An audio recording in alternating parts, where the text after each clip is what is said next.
What time is it? Is it still yesterday or is it today now? Or is it tomorrow? Could be next week, I still wouldn't know. How much drinking do you think is too much drinking? I would assume the point where you no longer remember your own name, age, or whose party you're at, and you've gone too far. Especially when you're at your own party, in your own house. It's fine though, because I blacked out before I could leave and go anywhere else.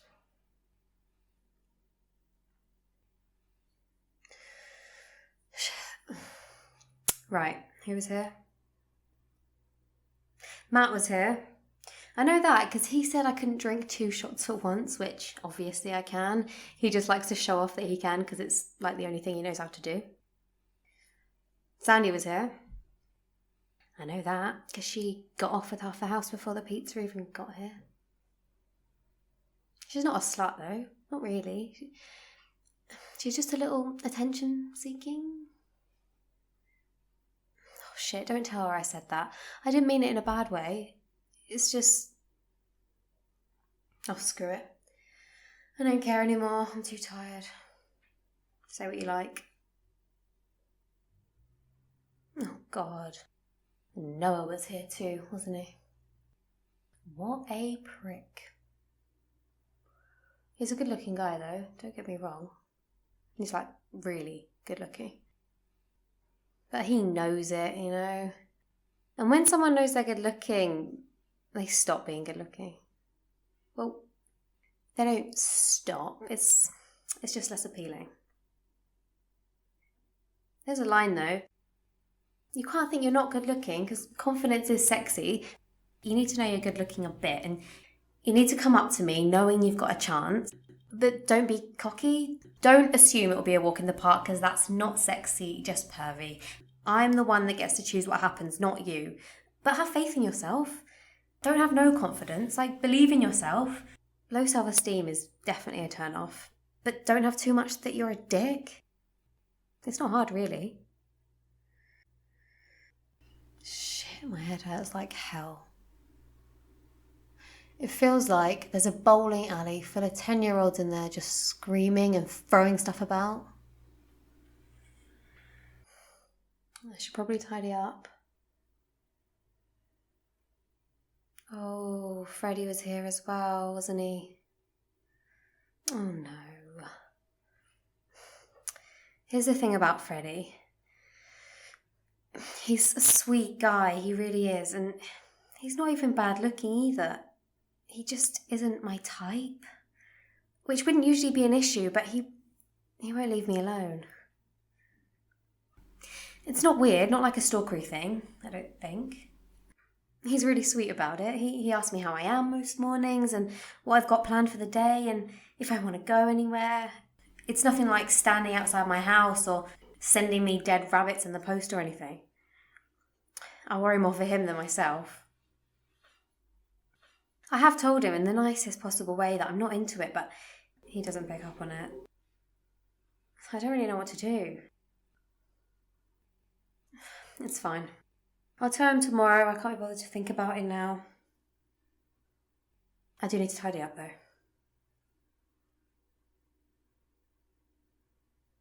Mum went to work or a meeting or something up in Edinburgh for a few days and my brother Scott, he started work at a new school last week, so he moved out. Basically, it's just me, which is fine. I'm not great at being on my own though, so I've had mates over the past couple of nights just to give me someone to talk to. Me and Mum aren't getting on too well lately. It's one of those things where we don't hate each other really. We've just both got a lot on and we just take it out on each other. We used to take it out on Scott because he's just got that sort of face. But now that he's not around, we've only got each other. I think ganging up on him united us, and without that, we really don't have much in common. It's fine though, we'll sort something, I hope. Might just do what Dad did and fuck off. Half joking, half not. He really fucked Mum up there, and I don't think I could put her through that again. She'd love it if I married Freddie. He's right up her alley, all that nice guy stuff. I don't know. Maybe he's not that bad. Maybe I could tolerate it. I'll give him a call tomorrow and see what he thinks. He's got a job interview today and I know he stresses. We'll see. Whatever happens, happens. It's either meant to be or it isn't. And I've only got Noah left.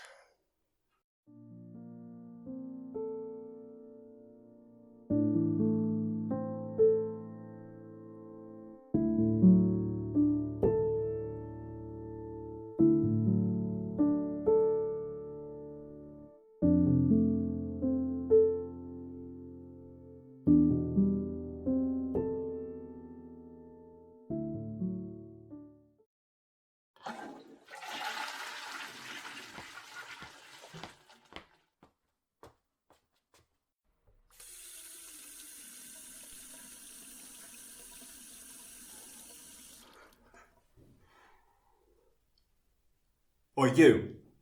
Yeah, you. Smart ass. You think you're funny, do you? Yeah? Alright. Okay. Hands up who thinks Brandon's funny. Oh, bit awkward that, eh, Bazza? There's always a Brandon, isn't there? A sort of Liam Gallagher reincarnation. Doesn't possess a brain cell. Has no idea what's happening around him, but manages to compensate with his unbelievably and frankly unfair Johnny Big Bollocks attitude. It allows him to be some kind of voice of the people, a representation of his own kind, a true rock and roll stare. You can't fight against a Brandon. He'll always win. You can be the wittiest teacher in all the West, but what you don't have is popularity. What you don't have is 30 little Brandon bumlicks shouting, "Oi, oi, go on, buzzer!" Whenever Brandon calls me a mom or a pedo, I just think to myself, in 2 years' time, he'll be doing a bricklaying course at Tech College. And after he gets kicked out of that, for presumably throwing a brick at a fellow classmate, he'll shrivel up under a bridge in Herefordshire, run out of his own piss to drink and die a slow and humiliating death. I know it's a bit dark, but it's what gets me through to 3:15. Yeah, I'm going to be honest, I'm terrified. I did that thing where you think about something for a bit too much and a tiny bit of piss dribbles out. I'm a cover teacher, which means I have no authority. Second of all, as if being a cover teacher wasn't bad enough, I'm a cover teacher who looks like they've just left school, got bullied, and came back the next year seeking vengeance on those that made his life hell. As if the odds weren't stacked against me enough. I'm a cover teacher called Scott Bonner. Scott Bonner? It was in Mr. Bonner. Mr. Boner. Mr. You've got a boner. Sir, massive boner. Sir, stop looking at me with your boner out, boner. There's a moment when you say, "Good afternoon, guys. My name's Mr. Bonner, and today I'll be teaching you about tectonic plates." Always, without fail, you see a shift in their eyes. A shift complemented almost poetically with that grin that just says dinner time. Brandon leads the charge and lets out a "Boner! Sir's got a boner! Yeah!" And just like that, the lesson plan on the formation of divergent and convergent tectonic plates, it's distant memory. I sink into my seat and let the abuse commence. The rest of the lesson's just an hour and a half of 15-year-old kids asking me why I have a boner and that I am, as Brandon puts it so eloquently, a massive gaylord nonce. The worst thing is, I was the exact same. I completely understand. I think I'd even nudge them to take the piss out of me if they didn't do it already. It's just school culture, isn't it? Teachers aren't actually real people. They don't have feelings or emotions. They just exist purely as a barrier to having a nice and uninterrupted teenage life.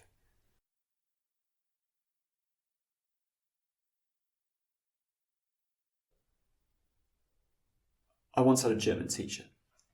Obviously new to teaching. Shitting herself she was. Shitting bricks. She was shivering and sweating as she walked into the classroom, greeted by 30 kids, licking their lips, just waiting to dismantle her existence.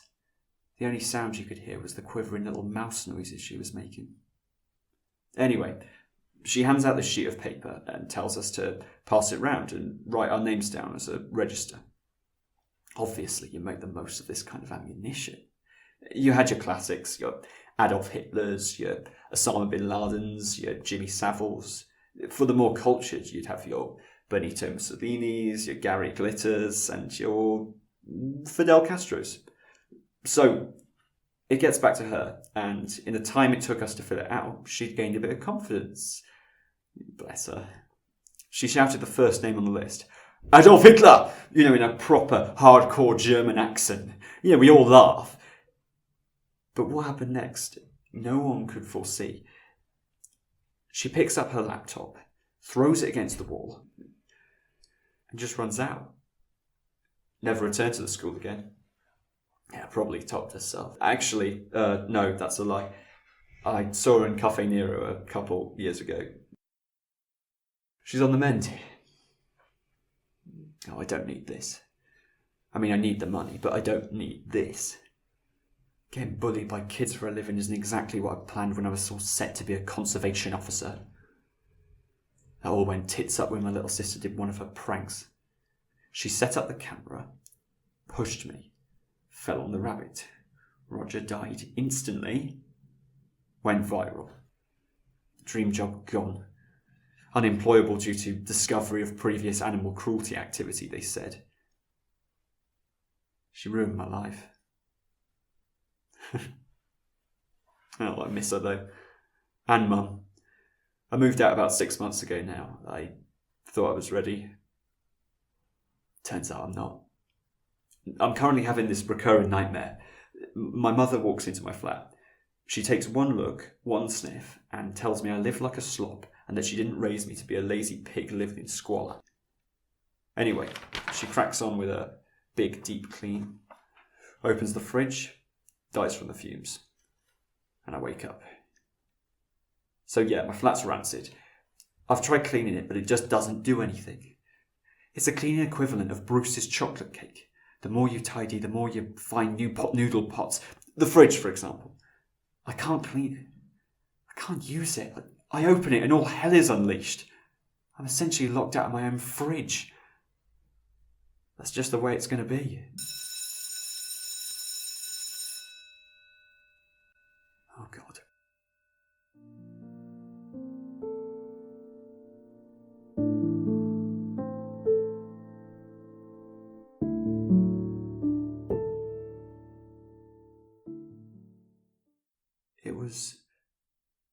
They were fine. As in, they were fine. As in, I'm sitting here right now at 3 o'clock, not questioning every life choice I ever made. As in, I am fine. Maybe that's it. Maybe I have to go in with this depressing, moody, oh, I know you're going to call me a pedo non-scaled and frankly I don't care attitude. When they see you're already given up, the fun of bullying someone out of happiness isn't there. The kicks they get from seeing someone walking with a positive outlook on life and leaving in a state of crippling anxiety is no longer there. The adrenaline they get from turning someone from sane to insane in 90 minutes is over. The game is over. I'm already beaten. I'm not worth the attack. That's how you get 'em. You play 'em at their own game. I have to live like a slob. I have to lose any sense of hope. I have to lead a life of regret. I don't have to clean my fridge.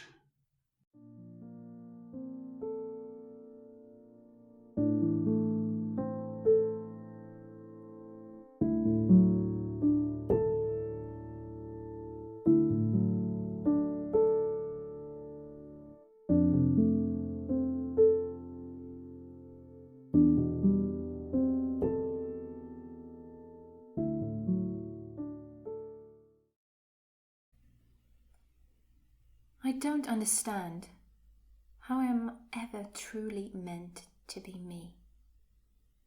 It just doesn't make sense. To be perfectly honest with you, I don't think anyone will ever be themselves completely. Well, that's the lie I tell myself to feel better. Is it better to pretend that it's not just me? I really, truly don't have a clue anymore. My friends, my family, shop assistants, idiots who play music out loud on the bus. Am I expected to be the same with all of them? Am I meant to be the same me? I don't even know who I am, and I have no idea how to find out. Even when I sit there and talk to those closest to me, I have no idea. I hope that they don't know the real me, because the real me would terrify them. To know that I have these thoughts in me, so much hatred and anger and venom. It feels pointless. I wish more than anything that I could be better, think better, do better. But I won't let myself. I refuse to learn. So much has happened that nothing faces me anymore. I could get shot in the knee and never walk again. And you know what I'd do? I'd shrug and say, worse things have happened. Worse things have happened. What a pathetic phrase. Why can't I let myself... I don't even know what I was going to say. My mind is so full constantly. It screams at me with a million different opposing thoughts. Why don't you jump in front of that train? Where's your birth certificate? I bet Hugh Jackman would hate you. What's that stupid word that makes you want to scream? Everything is in there. Always. My head is so loud. I don't even know what I just said a minute ago. I can't tell what feelings are real, or what thoughts are mine, or how I can get it to just shut up.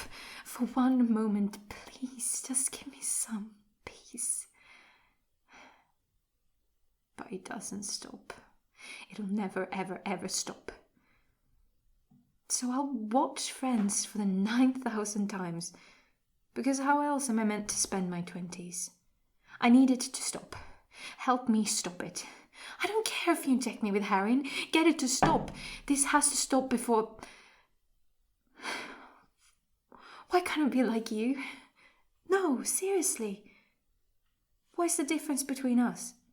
Apart from the obvious. We both laugh and dance and watch Love Island. I can't see how I can do it. Be good, be happy, be everything I'm always expected to be. How does life stop feeling so pointless? I wake up, I eat, I check my emails, spend 8 hours a day on Instagram, and go to sleep. I get that I'm different to everyone, and I know that life isn't pointless. But that doesn't stop me from feeling like it is. Like I know some grand truth no one else can see. Like I'm burdened with great knowledge. But I'm not. I'm burdened with being an angry, stubborn arsehole.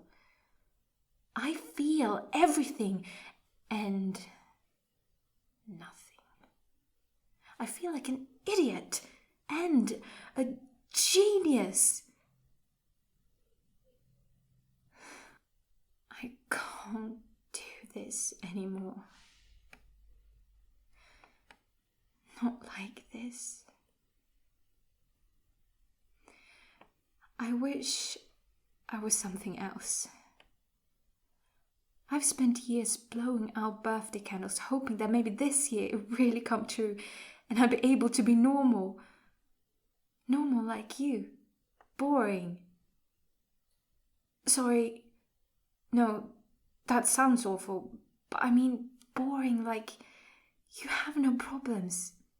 You can sit there and think things rationally rather than whatever I think. See, I just did it again. I called you boring. I always do this. I'll sit and pass judgment to make myself more important, to help myself rise above this. I am so lonely.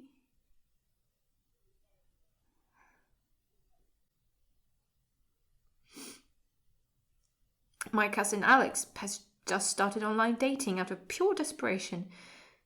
Maybe that's it. Maybe loneliness runs in the family, and desperation. Am I from a different planet? That would be cool. I'm not. I'm just mentally unstable. But I'd much rather the planet thing be the answer. Could you imagine that? Everything I thought was actually because of something to do with Star Wars. I failed physics.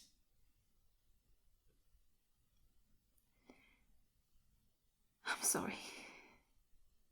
I'm talking too much.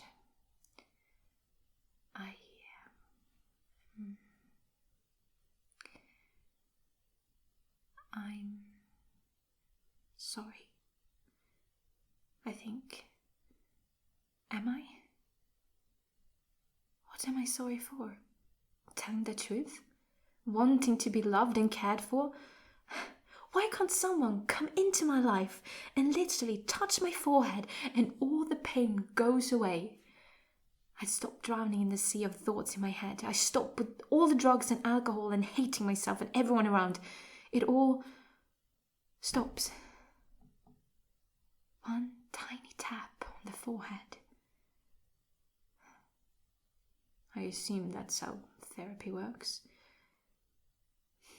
I think I hate myself. But I also love myself. But I also want to die. But I also want to be the world's greatest person. I don't want to get to know anyone ever again. I can't explain my trauma to anyone again. I can't tell them my favorite color, or how much I love Wagamamas, or that my dad's actually really nice once you get to know him, or how little I like strawberries. I hate strawberries. I have never met anyone else who hates them. Can you believe that? Am I the weird one? I must be. I just want to be me. That's what I want. I don't want to be an empty, cruel idiot who sits alone watching their 20th hour of YouTube. Please, help me be me. I need you to. Or don't. It doesn't really matter anymore.